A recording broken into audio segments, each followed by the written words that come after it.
देश जब आजाद हुआ, गरीबी गुलामी की विरासत के रूप में मिली, लेकिन दशकों बीत जाने के बाद भी गरीबी ना मिटी। ग्रामीण भारत में पिछड़ापन, किसानों की दुर्दशा एक कुशल नेतृत्व की कमी का सीधा प्रमाण था। जहां जहां प्रयास हुआ, वहां वहां तस्वीर बदली। यही वो विश्वास था जिसने मात्र 7 सालों में देश के गांव की तस्वीर बदल दी। इसका आधार बना गुजरात के 13 साल का अनुभव।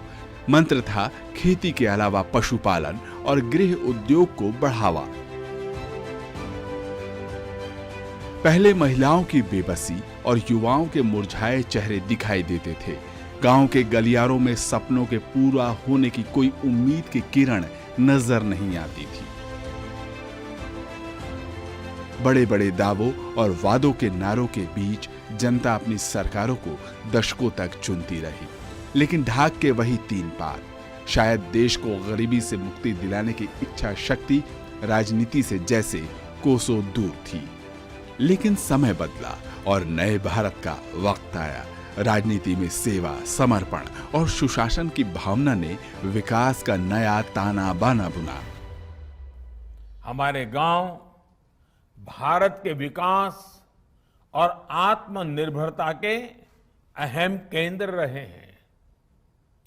पूज्य महात्मा गांधी जी कहते थे, आत्मनिर्भरता से मेरा अर्थ है ऐसे गांव जो अपनी मूलभूत जरूरतों को पूरा करने के लिए आत्मनिर्भर हो। हमें नए नए अवसरों को, नई नई संभावनाओं को तलाशते हुए अपने गांवों को विकास के रास्ते पर आगे लेकर जाना है।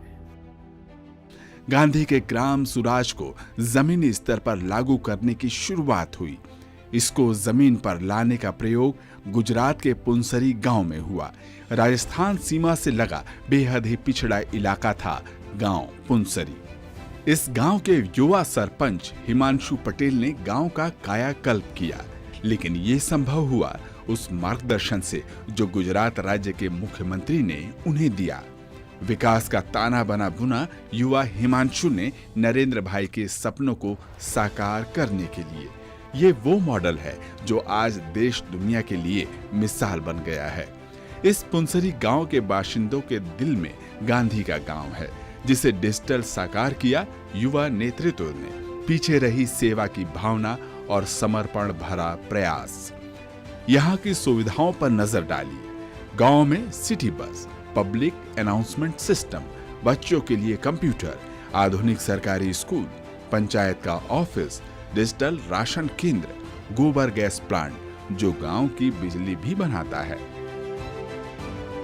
किसी विकसित शहर को भी पीछे छोड़ती नजर आती है ये कहानी। इस गांव को युवा सरपंच हिमांशु पटेल ने देश का पहला हाईटेक गांव बनाया। इस गांव ने राष्ट्रीय पुरस्कार भी जीता। नरेंद्र मोदी के विकास का ये वही ताना बाना था जिसे तब की केंद्र सरकार ने भी माना था।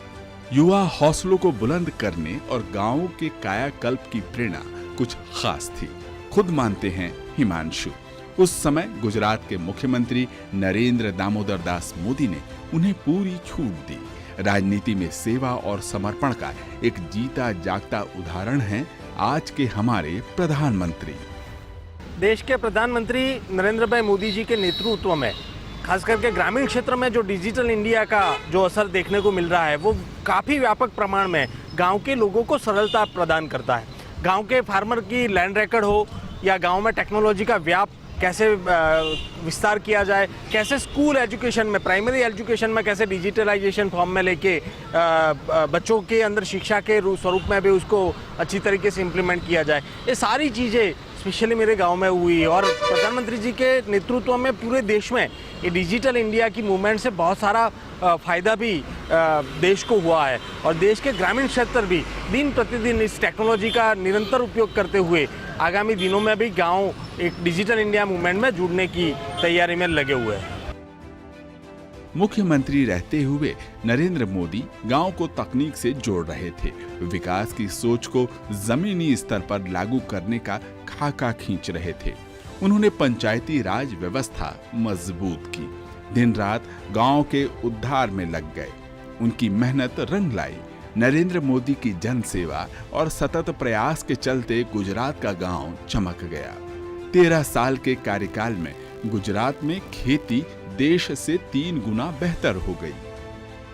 निस्वार्थ सेवा और समर्पण का मूल मंत्र नरेंद्र भाई को एक डॉक्टर से मिला, उन्हीं के गांव वडनगर के डॉक्टर द्वारका दास जोशी से।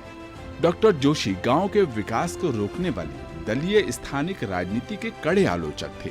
उनका मानना था कि गांव में भोले भाले लोगों का देश बसता है। विकास के लिए नेताओं में राजनीति को छोड़ कुछ ठोस करने की इच्छा शक्ति होनी चाहिए। और यहीं से शुरू हुई पीएम मोदी की जन सेवा, समर्पण और सुशासन की प्रेरणा, जिसे नरेंद्र मोदी ने अपने जीवन का मूल मंत्र ही बना लिया। अभी नरेंद्र भाई और द्वारकादास भाई का संबंध गुरु शिष्य का ही पहले से ही रहा। उनके लिए बहुत आदर था, बहुत भावना थी। पिताजी को पूछा कि आप मेरे लिए क्या आदेश करते हो, मुझे क्या करना चाहिए गुजरात के लिए, ये सीएम होने के लिए नाते। तो पिताजी ने उनको इतना ही कहा कि तुम ग्राम स्वराज्य का नियम बना दो। एक संवेदनशील लोक सेवक तो मुख्यमंत्री नरेंद्र मोदी थे ही, राज्य की भरपूर सेवा भी कर रहे थे। लेकिन प्रधानमंत्री बनने के बाद उन्होंने अपने नए मंच के लिए अपना समर्पण बढ़ा कर लिया। अब उनका दायरा था भारत और देख रहा था पूरा विश्व। देश के लिए निस्वार्थ भाव से खुद का जीवन लगा दिया इस जननायक ने। लोक कल्याण के लिए खुद को बना दिया प्रधान सेवक। गुजरात का अनुभव देश के विकास का नया मॉडल बना।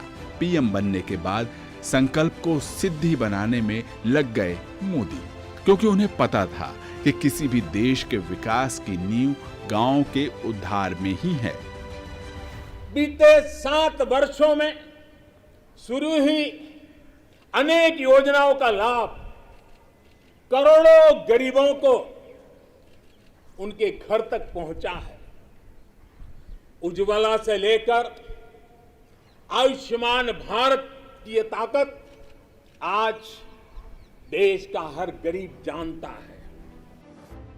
राजनीति में सक्रिय रूप से आने से पहले पीएम मोदी जन सेवा करते रहे थे। देश भर में 400 से ज्यादा जिलों में प्रवास कर चुके थे। उसी दौरान उन्होंने ग्रामीण जीवन की कठिनाइयों को गहराई से देखा और समझा, जिसका लाभ उन्हें मिला सरकार में निर्णय लेते वक्त। जब नरेंद्र मोदी को गुजरात की जिम्मेदारी मिली, उस वक्त गुजरात में बड़ी चुनौती थी। भुज के भूकंप से राज्य को उबारना था। आर्थिक और सामाजिक दोनों ही रूप से पीछे छूट गया था गुजरात। लेकिन उनकी दूरदर्शी योजनाओं, सेवा, समर्पण और सुशासन के चलते धीरे धीरे बदलाव हुए।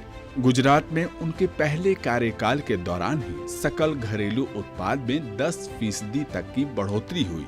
ये अपने आप में एक रिकॉर्ड है। गुजरात में एकीकृत विकास के लिए नरेंद्र मोदी ने काम किया। पंचामृत, सुजलाम सुफलाम, कृषि महोत्सव, बेटी बचाओ, ज्योति ग्राम योजना, कर्मयोगी अभियान, चिरंजीवी स्वच्छ आग्रही और स्वागत इस एकीकृत योजना के आयाम बने। अलग अलग योजनाओं को एक दिशा में लागू करने का मंत्र रंग लाया। गुजरात की सफलता देश के लिए विकास का मॉडल बनी। जन सेवा के लिए अपना जीवन समर्पित करने वाले पीएम मोदी ने 2014 में देश की बागडोर अपने हाथों में ली। गुजरात के सुशासन का अनुभव देश में लागू हुआ। इसका जीता जागता उदाहरण है कर्नाटक का नवरत्न अग्रहारा गांव। इस गांव के चौराहे से खड़े होकर दूर दूर तक नजर डालिए, लगता है कि कोई गांव नहीं बल्कि पर्यटक स्थल है। पीएम मोदी के गांव को इंटरनेट से जोड़ने का सपना पूरा हुआ इस गांव में। इस गांव में लगे वाईफाई से दिखाई देता है गांव का सशक्त विकास। साफ सुथरी सड़कें, आधुनिक bus stand, water purifier plant और वेस्ट वाटर मैनेजमेंट सब है यहाँ। ग्राम सुराज के साथ साथ आधुनिकता गांव की पहचान बन गई है। अभी बहुत सारा पंचायत में, बहुत सारा ग्राम में और बहुत सारा अभी हमारा देश में बहुत सारा ग्राम विकास हो रहा है, क्योंकि बहुत सारा यंगस्टर्स पॉलिटिक्स में एंटर कर रहे हैं। हमारा ग्राम पंचायत का विशेषत्व क्या है, हम डिजिटलाइजेशन भी यूज़ कर रहे हैं और पूरा ग्राम पंचायत में सीसीटीवी अप्लाई किया हुआ है और फ्री वाईफाई दे रहे हैं पंचायत का ग्राम का सब लोगों के लिए। और हमारा स्वच्छता के लिए बहुत सारा प्रामुख्यता देकर रोज उनका घर का पास जाकर हम लोग ये ड्राई वेस्ट और वेट वेस्ट का कलेक्शन भी कर रहे हैं। ये कहानी अब भारत के गांव-गांव में लिखी जा रही है। अच्छी शिक्षा और बेहतर स्वास्थ्य के लिए शहरों की तरफ पलायन अब रुक रहा है। पीएम मोदी ने शिक्षा नीति में बड़े बदलाव किए हैं। रोजगार परक शिक्षा अब गांव के स्कूलों को ही कौशल केंद्र के रूप में विकसित कर रही है। ग्रामीण युवाओं के सपनों को पूरा करने में स्किल केंद्र बड़ी भूमिका निभा रहे हैं। गांव के इस प्राथमिक स्कूल में मौजूद डिजिटल लाइब्रेरी देखिए। लैपटॉप और टैब के जरिए पढ़ाई करते ये बच्चे। पीएम मोदी के नए भारत की तस्वीर दिख रही है। प्रधानमंत्री मोदी ने गांव में मौजूद खेल प्रतिभाओं को भी मंच दिया है। अंतर्राष्ट्रीय स्तर पर खेलो इंडिया योजना के जरिए खेलने के अवसर मिले हैं। आज खेलों की दुनिया में देश एक अलग पहचान बना रहा है। देश भर के छोटे छोटे गांवों के युवा अब ओलंपिक में मेडल जीत रहे हैं, देश का नाम रोशन कर रहे हैं। इन्हें देखकर करोड़ों अन्य युवाओं के मन में अब चैंपियन बनने की इच्छा जागने लगी है। आईटी दफ्तर की तरह दिखने वाला ये पंचायत भवन है। सरकार की किसी भी योजना की जानकारी यहाँ मिलती है। कोई भी काम अब गांव में बने जनसेवा केंद्र पर हो जाता है। किसी कॉर्पोरेट दफ्तर जैसा काम करने की प्रेरणा ले रहे हैं ये गांव के सुविधा और जन सेवा केंद्र। बदल रही है आंगनवाड़ी और बन रहे हैं वेलनेस सेंटर, आरोग्य केंद्र। गांव के विकास की इन तस्वीरों को देखकर प्रेरणा मिलती है। नए भारत में ग्रामीण लोगों के विकास का ये नया ताना बाना है। गांधी और पटेल के देश को मजबूत बना रहे हैं नरेंद्र मोदी। उत्तर प्रदेश के मेरठ जिले के कैली गांव की भी कहानी खास है। समूह में मौजूद ये महिलाएं यूं ही खुश नजर नहीं आ रही हैं। इन्हें अब सम्मान से जीने का हक मिल गया है। अपने हस्तशिल्प की बदौलत ये अच्छी कमाई कर रही हैं। इनके गांव में पंचायत ने इन महिलाओं को सहकारिता आंदोलन का हिस्सा बना दिया। इन महिलाओं के पुरुषार्थ ने इनके गांव को आत्मनिर्भर बना दिया है। देखो गांव में तो ऐसा कुछ था नहीं, लेकिन बहुत इस चीज़ के लिए भाई हमारे सेक्रेटरी साहब हैं, ये इन्होंने यहाँ पर बैठने के लिए स्थान किया है। बहुत अच्छा लगा। ये हमारे 11 महिलाएं जुड़ी हुई हैं इस समूह से। और जी जो सिलाई है, डेकोरेशन का सामान है, अपना ही करते हैं। लक्ष्मी हमारे ग्रुप का नाम है। बहुत अच्छा काम चल रहा है। पहले हम परेशान थे, अब बिल्कुल खुश। समूह में रहकर खुद का विकास, ये मंत्र है सहकार का।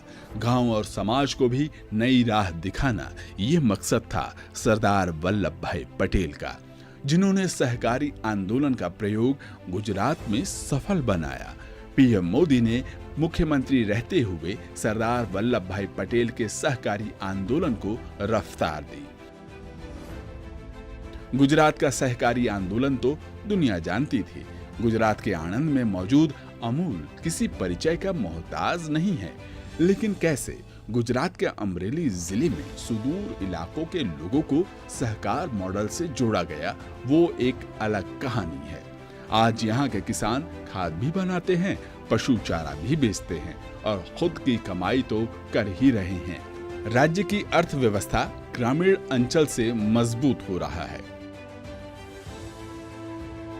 सहकारिता की बात अगर भारत के प्रक्षेप पे करनी हो तो अमूल एक बहुत ही सक्सेसफुल सहकारिता का मॉडल है और एक आत्मनिर्भरता की तस्वीर है।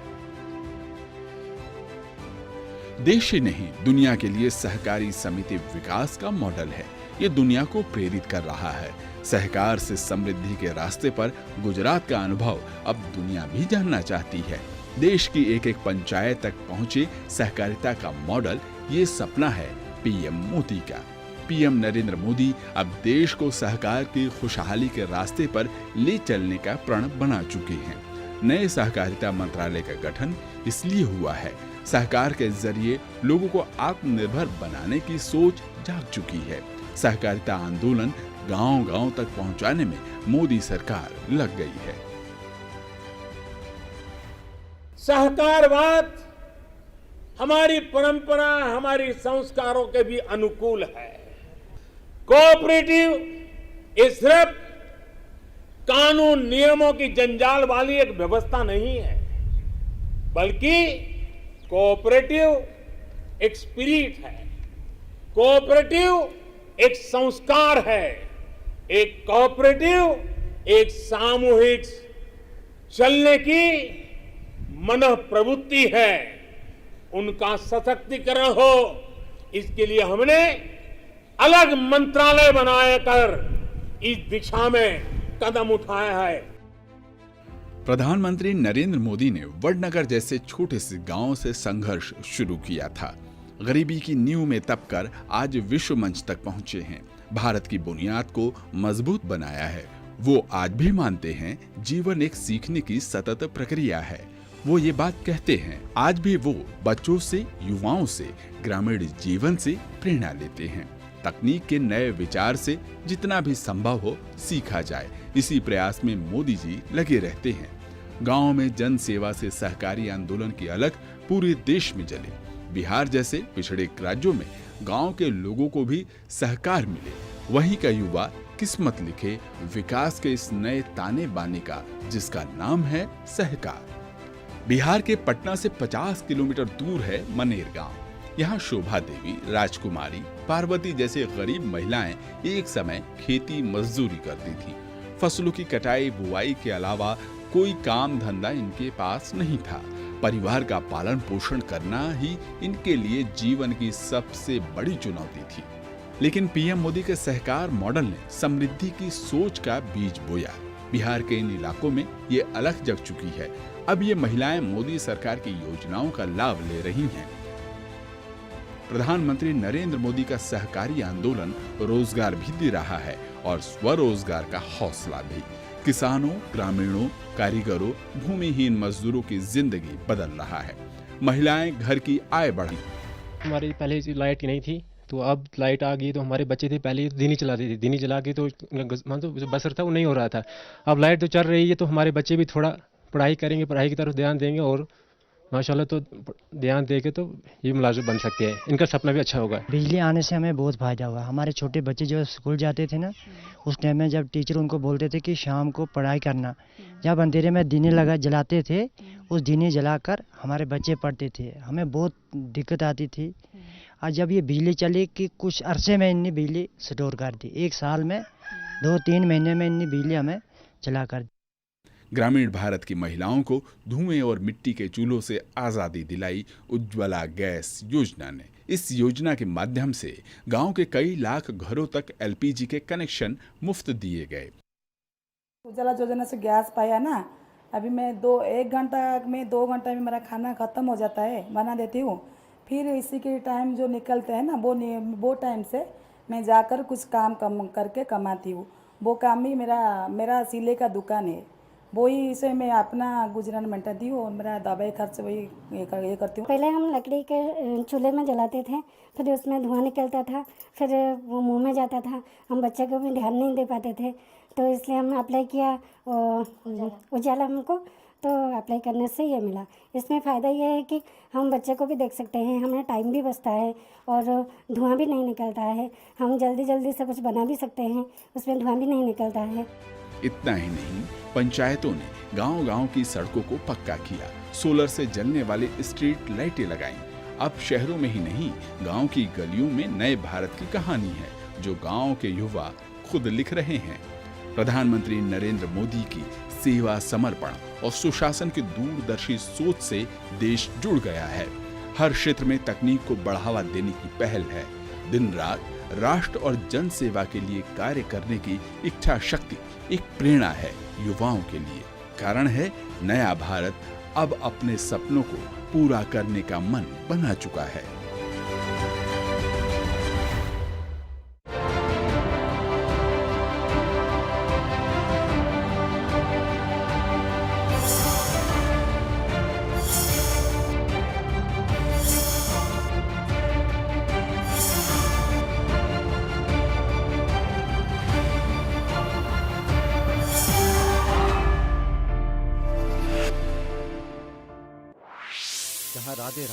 स्वागत है।